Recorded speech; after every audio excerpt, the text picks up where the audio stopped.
नमस्कार। आज सुबह मैं एक क्लाइंट का चार्ट देख रहा था और एक बहुत इंटरेस्टिंग चीज़ मैंने नोटिस की तीसरे और आठवें घर के बीच के बारे में। जब हम आठवां घर काउंट करते हैं तीसरे घर से तो वो छठा पड़ता है। वैसे ही तीसरा घर आठवें से आठवां पड़ता है। इसका मतलब है कि जो भी कारकत्व हैं तीसरे और आठवें के, उन दोनों में दुश्मनी है, एक तरीके का दुश्मनी है। अब किस तरीके का दुश्मनी है? हम जानते हैं तीसरा घर प्लानिंग का है और आठवां घर है चेंजेस का, बदलाव का, वो भी मतलब अनएक्सपेक्टेड बदलाव का।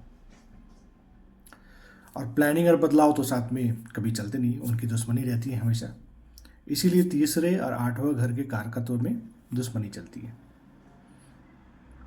एक चीज़ और मैंने नोटिस किया इसी में कि आपका आठवां घर का स्वामी चार्ट में कहीं भी बैठा हो, भावाचली चार्ट में कहीं भी बैठा हो, उस घर के कारकत्व के रिगार्डिंग आपको कुछ ना कुछ बदलाव आपको देखने मिलेगा जो आपके प्लानिंग के अगेंस्ट होगा।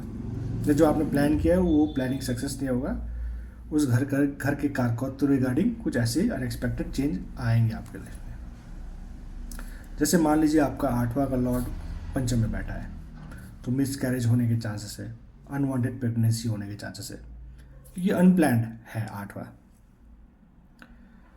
और जैसे आप अपने बच्चों को बड़ा करते हैं एक प्लान तरीके से ही बड़ा करते हैं कि ये पढ़ाएंगे वो पढ़ाएंगे, क्या ऐसे ही लिखाएंगे वैसे लिखाएंगे, तो वो प्लानिंग सक्सेस होता नहीं है, आपको भगवान भरोसे रहना पड़ता है।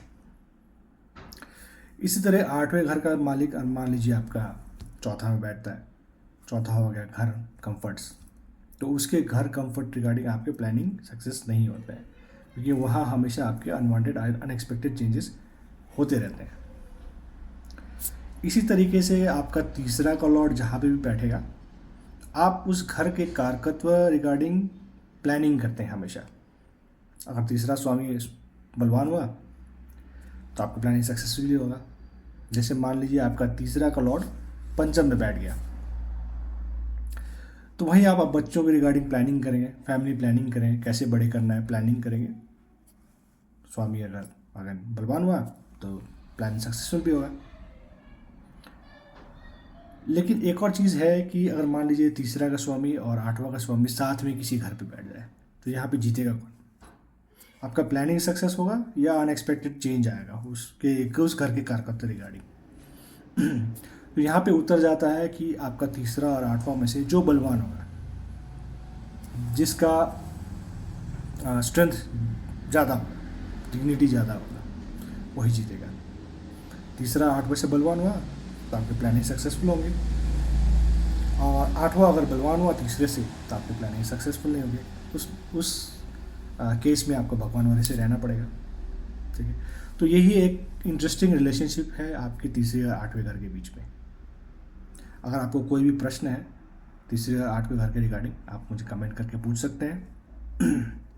इसके अलावा आपके चार्ट में तीसरा लॉर्ड और आठवां का लॉर्ड कहाँ बैठा है, उस घर के रिगार्डिंग आपको क्या चेंजेस आए हैं आपके लाइफ में, क्या देखने को मिला है आपके लाइफ में, आप मुझे ज़रूर कमेंट करके बताएं।